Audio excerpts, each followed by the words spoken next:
Festivals are moments of excess. Excess relaxation, excess music, overstimulation, potential for drinking too much. And as a result of that, you could say that you're generating more impact on the earth than if everybody stayed at home and read a book, for instance. If everyone who went to the festival didn't, then there'd be less impact.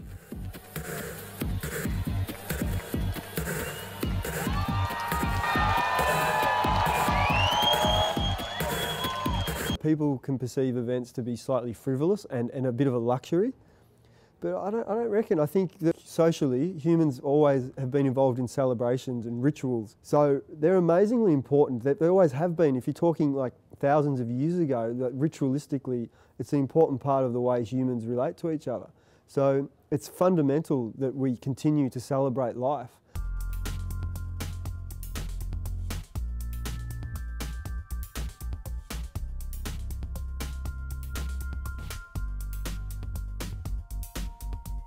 Festivals, they're like a little symbol of the whole of society, and you can extract how they work, because they're a little town, they're an instantaneous little city for a week or a few days or whatever. Every festival is different and every festival is unique. They all have their own unique impacts on our environment, and each festival has a unique solution that will suit that festival. In defining and coming up with the objectives for what your sustainability strategy must be, you have to really consider what leverage you have to be able to influence that. Give yourself plenty of time, really, if you are uncertain. Give yourself some time to take those steps. And as I said, if you ask people, you'll be surprised how many people will step forward, because it is something that if you care about and you display that you care about it, then those people that are involved in those areas will come to help you. Things like, putting in place sustainable systems. Don't be too hard on yourself if they don't work out in the beginning. It takes time to learn this thing, so, keep it small, manageable, and have a good time. It's not actually that expensive from an event budget to buy a tonne of carbon credits or to offset a tonne. The risk is that people just factor in an amount to buy to become carbon neutral without doing the minimisation or the reduction strategies in the planning phase. I think as an event we're becoming clearer with our environmental management strategies, and that only happens through time, with experience, with doing things and saying this works, that doesn't work, and going to other events and seeing what people are doing. To get the best sustainable outcomes for events, you need to get the best match between technology and the people, technology and the management system. If you can engage each of those aspects that come together for the event separately, so that there's a common understanding once everybody gets together of what the sustainability objectives can be, then you have a chance of influencing what happens at that time more so, which is the point I'm making about working with the suppliers. Understand they're doing it for money, and it's ultimately your money they're taking.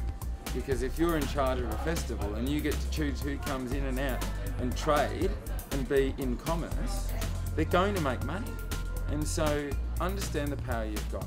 As an organiser who's ultimately a consumer for this group of suppliers, is that demand what you want. And if people don't give it to you, don't give them your money. And it's pretty simple, but there's a lot in it.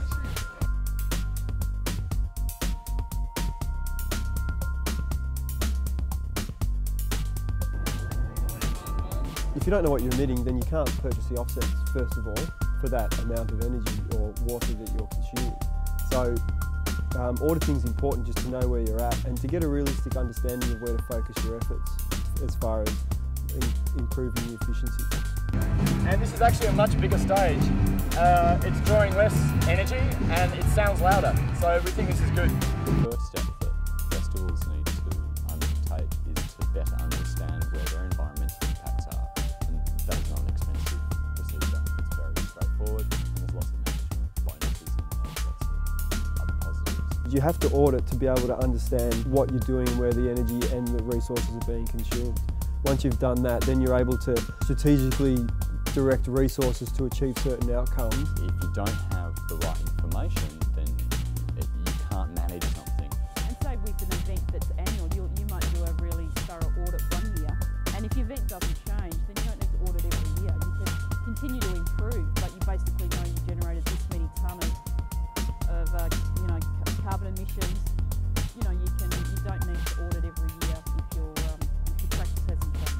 It's a very exciting time now that we've decided we're going to do a footprint and really pull it apart, whereas in the past we've just dealt with what we could at the time and at the end and put everything in the right bin, so to speak. But now's the time to really pull it apart and see where our business really is at.